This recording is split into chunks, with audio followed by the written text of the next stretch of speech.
Republic of India ఇది విన్నప్పుడు ప్రతి భారతీయుడి రొమ్ము విరుచుకుంటుంది. భారత జాతీయ పతాకం సగర్వంగా రెపరెపలాడుతుంది. బ్రిటిష్ బానిస సంఖ్యలను తెంచుకొని స్వాతంత్రం సాధించి గణతంత్ర దేశంగా మారి 76 ఏళ్లు పూర్తి చేసుకోబోతోంది మన భారత్. ఇప్పుడు 77వ రిపబ్లిక్ డే వేడుకలకు సిద్ధమవుతోంది. మరి ఇన్నేళ్లలో ఇండియన్ ఆర్మీ ఎలా మారింది? భారత్ ఎంత శత్రు దుర్భేద్యంగా తయారైంది? ఆపరేషన్ సింధూర్ తర్వాత ప్రపంచ దేశాలు భారత్ను ఇప్పుడు ఎలా చూస్తున్నాయి? శత్రువులు ఎందరున్నా వెన్ను చూపని ధైర్యం, సావు ముందున్న మీసం మెలేసే పొగరు, కనీసం 100 మందిని చంపేంత పరాక్రమం. ఎస్, ఇండియా మారింది. శత్రు సేనలు కవ్విస్తే శాంతి మంత్రం జపించే దేశం కాదిప్పుడు. ఇది నయా ఇండియా. ఈట్ కా జవాబ్ పత్తర్ సే అన్నట్లుగా ఉంది పరిస్థితి. బ్రిటిష్ బానిస సంకెళ్లను తెంచుకుని సొంత రాజ్యాంగాన్ని అమలు చేసుకుంటూ గణతంత్ర దేశంగా అవతరించిన భారత్ 76 ఏళ్లు పూర్తి చేసుకుని 77వ వసంతంలోకి అడుగు పెడుతోంది. ఎర్రకోట పైన ఎగురుతోన్న త్రివర్ణ పతాకం సాక్షిగా భారత సైన్యం పటిమ ఇప్పుడు ప్రపంచ దేశాలను ఆశ్చర్యానికి గురి చేస్తోంది. ఒకప్పుడు ఆయుధాల కోసం ఇతర దేశాల వైపు చూసిన భారత్ నేడు సొంతంగా ఆయుధాలను తయారు చేసి వాటిని ఎగుమతి చేసే స్థాయికి ఎదిగింది. 1950లో భారత్ గణతంత్ర రాజ్యంగా మారినప్పుడు మన సైన్యం దగ్గర ఎక్కువగా బ్రిటిష్ కాలం నాటి ఆయుధాలే ఉండేవి. కానీ 75 ఏళ్ల తరువాత ఆర్మీలో సీన్ పూర్తిగా మారిపోయింది. ఆత్మ నిర్భర్ భారత్ లో భాగంగా తేజస్ యుద్ధ విమానాలు, ఐఎన్ఎస్ విక్రాంత్ లాంటి ఎయిర్ క్రాఫ్ట్ క్యారియర్లు, అర్జున్ ట్యాంకులతో భారత సైన్యం కొత్తగా కనిపిస్తోంది. ప్రపంచంలోనే అత్యంత వేగవంతమైన సూపర్సోనిక్ క్రూయిజ్ మిసైల్ బ్రహ్మోస్ భారత్దే. అగ్ని సిరీస్ క్షిపణులతో ఖండాంతర లక్ష్యాలను సైతం ఛేదించే సామర్థ్యం మనకుంది. Artificial intelligence, drone warfare, cyber security లాంటి రంగాల్లోనూ ఇండియన్ ఆర్మీ అగ్ర రాజ్యాలకు దీటుగా దూసుకుపోతోంది. సరిహద్దుల్లో మన ఆర్మీని చూస్తేనే శత్రు సేనలు సగం చస్తాయి. హిమాలయాలైనా, సముద్ర కెరటాలైనా, దట్టమైన దండకారణ్యమైన, తట్టుకోలేని వేడి ఉండే ఎడారులైనా, ఎక్కడైనా సరే దేశం విషయంలో భారత సైనికుల పొగరు ఎందులోనూ తగ్గదు. నిత్యం మృత్యువుకు ఎదురొడ్డి నిలుస్తూ శత్రువులు ఈ నేలలోకి చొరబడకుండా తమ ప్రాణం అడ్డిస్తారు. అందుకే పరాక్రమానికి కేర్ ఆఫ్ మన ఆర్మీ. పొంచి ఉండే ముప్పుకు అడ్డంగా నిలబడిపోతారు. ఎన్నో యుద్ధాలు, మరెన్నో స్పెషల్ ఆపరేషన్లు, మైండ్ బ్లాంక్ అయ్యే స్ట్రైక్స్, ఓటమెరుగని విజయాలు ఇండియా ఖాతాలో ఇలాంటివెన్నో ఉన్నాయంటే అందుకు కారణం మన సైనికుల పోరాట పటిమి. పరిస్థితులకు తగ్గట్లుగా మారుతూ వస్తున్న ఇండియన్ ఆర్మీ ఇప్పుడు సరికొత్త రూపంలో మన ముందు నిలిచింది. టెక్నాలజీని బలంగా మార్చుకుని రాకెట్ స్పీడ్ తో రియాక్ట్ అవుతూ శత్రువుల వెన్నులో వణుకు పుట్టిస్తోంది. ట్రెడిషనల్ వార్ఫేర్ ని పక్కన పెట్టి అడ్వాన్స్డ్ టెక్నాలజీని అందిపుచ్చుకుని యుద్ధ రంగంలో అద్దరగొడుతోంది. ఎవరైనా సరే భారత్ జోలికి రానంత వరకు ఒక్కసారి ఇండియాని టచ్ చేస్తే సిచ్యువేషన్ ఎలా ఉంటుందో ఇప్పుడు శత్రు సేనలకు బాగా తెలుసు. ఒకప్పుడు ధైర్య సాహసాలే భారత సేనల బలం. కానీ ఇప్పుడు అలా కాదు. ఆటోమేటిక్ వెపన్స్, అత్యాధునిక తుపాకులు, మిసైల్స్, డ్రోన్లు ఇలా చాలానే ఉన్నాయి. Drone warfare latest trend. అందుకోసమే దేశవ్యాప్తంగా ఉన్న అన్ని బెటాలియన్లలో డ్రోన్ ప్లాటూన్లని ఏర్పాటు చేస్తోంది. సూసైడ్ డ్రోన్లని కూడా సమకూరుస్తోంది. మన వైపు ప్రాణ నష్టం లేకుండా శత్రు సేనల ప్రాణాలు తీసేలా ఆర్మీ అప్డేట్ అయింది. శత్రువుల ట్యాంకులను ధ్వంసం చేసే anti tank guided missile Nag, స్వదేశీ టెక్నాలజీతో తయారైన ఆర్టిలరీ గన్స్ ధనుష్, K9 వజ్ర, ఆకాశం నుంచి వచ్చే శత్రు దేశాల ఎయిర్ క్రాఫ్ట్స్ ను గుర్తించి కూల్ చేసే సమ్మర్ ఎయిర్ డిఫెన్స్ సిస్టమ్ లాంటివన్నీ ఇండియన్ ఆర్మీ సొంతం. ఇటీవలే రైఫిల్ తో కూడిన రోబోటిక్ డాగ్ ని కూడా సైన్యం ప్రదర్శించింది. భవిష్యత్ యుద్ధ తంత్రాల్లో భాగంగా వీటిని డిజైన్ చేశారు. యుద్ధ క్షేత్రంలో సైనికులకు కావాల్సిన ఆహారం, ఆయుధాలు అందించడమే కాదు, బాంబ్ డిస్పోజల్స్, ఇంటెలిజెన్స్ సేకరణకు ఇవి ఉపయోగ ఉపయోగపడనున్నాయి. రక్షణ రంగంలో భారత్ హైటెక్ టెక్నాలజీని అడాప్ట్ చేసుకుంటోందని చెప్పటానికి ఇదే నిదర్శనం. సరిహద్దుల్లోకి ఎవరు చొరబడాలని చూసినా ఫేషియల్ రికగ్నైజేషన్ టెక్నాలజీ ఉండే AI కెమెరాలను ఉపయోగిస్తున్నారు. మంచు కొండల్లో అయినా కటిక చీకట్లోనైనా శత్రువు కదిలితే చాలు వెంటనే అలర్ట్ చేస్తాయి ఈ కెమెరాలు. ఇక శత్రు దేశాల డ్రోన్లని పసిగట్టి వాటి సిగ్నల్స్ జామ్ చేయటమే కాదు, దారి మళ్లించేందుకు కూడా సాఫ్ట్ కిల్ సిస్టమ్ ని డెవలప్ చేసింది ఇండియన్ ఆర్మీ. కేవలం టెక్నాలజీని అడాప్ట్ చేసుకోవటమే కాదు, అత్యాధునిక ఆయుధాలను కూడా సిద్ధం చేసుకుంటోంది. మన సైన్యం దగ్గర ప్రస్తుతం స్టెర్లింగ్ కార్బైన్ గన్స్ ఉన్నాయి. వీటి స్థానంలో క్లోజ్ క్వార్టర్ బ్యాటిల్ కార్బైన్ గన్లు రానున్నాయి. దీనికోసం DRDOతో డీల్ కూడా కుదిరింది. క్లోజ్ కంబాట్ లో ఈ గన్స్ గేమ్ చేంజర్ గా నిలుస్తాయి. త్వరలోనే ఇండియన్ ఆర్మీ చేతికి 4 లక్షలకు పైగా గన్స్ అందనున్నాయి. ఇక శత్రు సేనలు సంధించే మిసైల్ని గాల్లోనే పేల్చేసేందుకు S-400 లాంటి యాంటీ మిసైల్ సిస్టమ్ కూడా భారత్ దగ్గరుంది.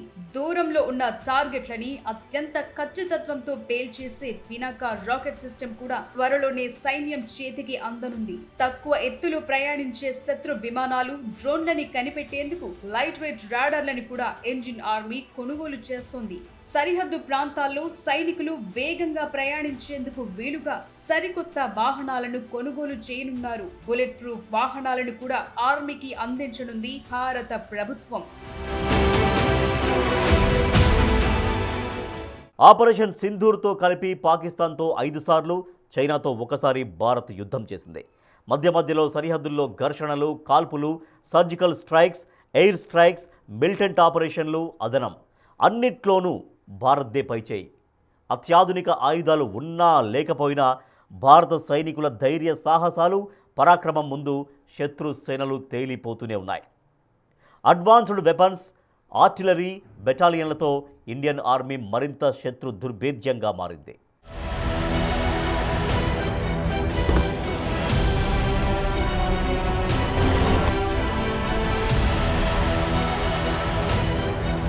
ఇండియన్ ఆర్మీ ఇప్పుడు ప్రపంచంలోనే అత్యంత శక్తివంతమైన బలగాల్లో ఒకటి. గ్లోబల్ ఫైర్ పవర్ ఇండెక్స్ ప్రకారం ప్రపంచంలోని అత్యంత శక్తివంతమైన సైన్యాల్లో భారత్ 4 స్థానంలో కొనసాగుతోంది. భారత సైన్యంలో సుమారు 14 లక్షల మంది యాక్టివ్ సైనికులున్నారు. వీరికి తోడుగా 10 లక్షల మంది రిజర్వ్ బలగాలు, మరో 25 లక్షల మంది పారామిలిటరీ బలగాలు రక్షణ కవచంలో ఉన్నాయి. కేవలం సంఖ్యలోనే కాదు, సాంకేతికతలోనూ ఇండియా అగ్రెసివ్ గా ముందుకెళుతోంది. బ్రహ్మోస్ లాంటి మిసైళ్లు, అగ్నిఫై లాంటి ఖండాంతర క్షిపణులు, అత్యాధునిక ఆయుధ వ్యవస్థలు భారత్ బలానికి నిదర్శనం. ప్రపంచంలోని అత్యంత ఎత్తైన యుద్ధ క్షేత్రం సియాచిన్ సహా ఎడారులు, దట్టమైన అడవుల్లో పోరాడగలిగే సుశిక్షిత సైన్యం ఒక్క భారత్ కు మాత్రమే సొంతం.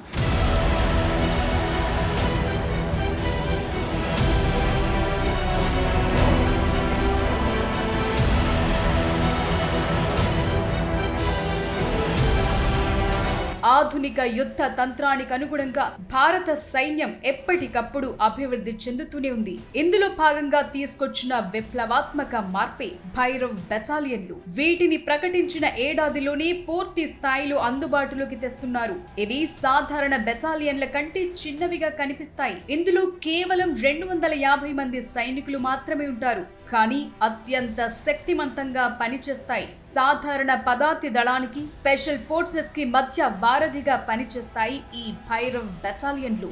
శత్రు భూభాగంలోకి వేగంగా చొచ్చుకెళ్లి మెరుపు దాడులు చేయటంలో ఇందులోని సైన్యం స్పెషాలిటీ.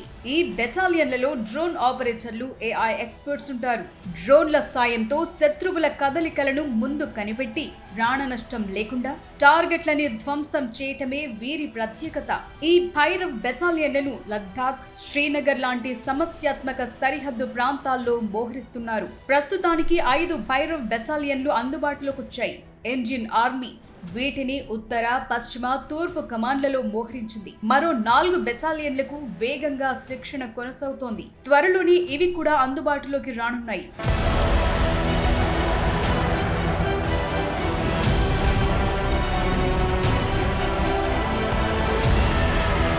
సరిహద్దుల్లో వేగంగా రియాక్ట్ అయ్యేందుకు ఓ స్పెషల్ ఫోర్స్ ఉండాలనే ఆలోచనతోనే ఈ బెటాలియన్ రూపొందింది.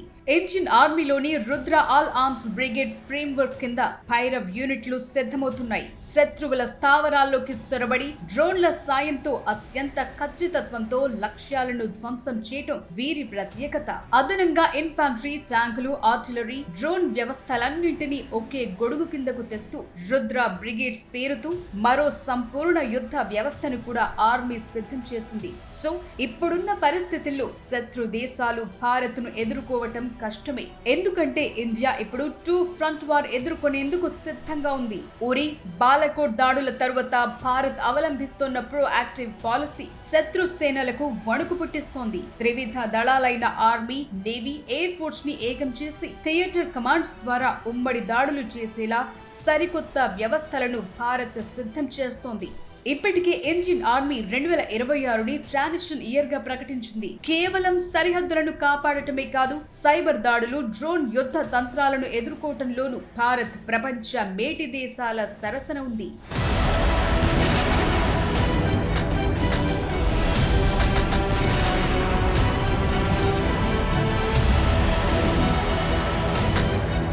భారత రక్షణ రంగ చరిత్రలో ఆపరేషన్ సింధూర్ ఓ గ్రేట్ మైల్ స్టోన్. సరిహద్దుల్లో శత్రువుల కవ్వింపు చర్యలను తిప్పికొట్టడమే కాదు, మన వ్యూహాత్మక ఆధిక్యతను ప్రపంచానికి చాటి చెప్పింది. ఈ ఆపరేషన్ తరువాత ప్రపంచ దేశాల చూపు భారత్ మీదకు మళ్లింది. కేవలం శాంతిని కోరుకునే దేశమే కాదు, తన సార్వభౌమాధికారానికి భంగం కలిగితే శత్రువు గుండెల్ని చీల్చే ఉన్న దేశమని భారత్ నిరూపించింది. ఇది దౌత్యపరంగానూ భారత్ కు పెద్ద విజయాన్ని అందించింది. ఒకప్పుడు ఇండియాని ఓ మార్కెట్ గా మాత్రమే చూసిన ప్రపంచ దేశాలు ఇప్పుడు ఒక సెక్యూరిటీ ప్రొవైడర్ గా చూస్తున్నాయి. క్వాడ్ లాంటి అంతర్జాతీయ వేదికలపై భారత్ పోషిస్తోన్న పాత్ర కీలకంగా మారింది. అమెరికా, రష్యా, ఫ్రాన్స్ లాంటి దేశాలు భారత్ తో రక్షణ ఒప్పందాల కోసం పోటీ పడుతున్నాయి. ఐక్యరాజ్య సమితి శాంతి పరిరక్షణ దళాల్లోనూ భారత సైనికుల సేవలు ప్రపంచ వ్యాప్తంగా ప్రశంసలు పొందుతున్నాయి. ఫిలిప్పీన్స్, వియత్నాం లాంటి దేశాలు మన క్షిపణులు కొనుగోలు చేస్తుండటం మన రక్షణ రంగ ఎదుగుదలకు నిదర్శనం. ఆత్మ నిర్భర్ లో భాగంగా ఈ ఏడాది చివరి నాటికి దాదాపు 30,000 కోట్ల రక్షణ ఎగుమతులను భారత్ లక్ష్యంగా పెట్టుకుంది. హిమాలయ మంచు శిఖరాల నుంచి సముద్ర గర్భాల వరకు భారత జవాన్ల పహారా ఈ దేశానికి ఎవరు ఛేదించలేని రక్షణ కవచం. 77వ రిపబ్లిక్ వేడుకల వేళ భారత్ ఆత్మవిశ్వాసం కలిగిన సగర్వమైన సైనిక శక్తి అని గర్వంగా చెప్పొచ్చు. ఇండియన్ రిపబ్లిక్ ఆర్మీ ఇప్పుడు ప్రపంచ దేశాల్లోని మేటి సైన్యాల్లో ముందు వరుసలో ఉంది. రానున్న రోజుల్లో అగ్రస్థానానికి చేరుతుంది.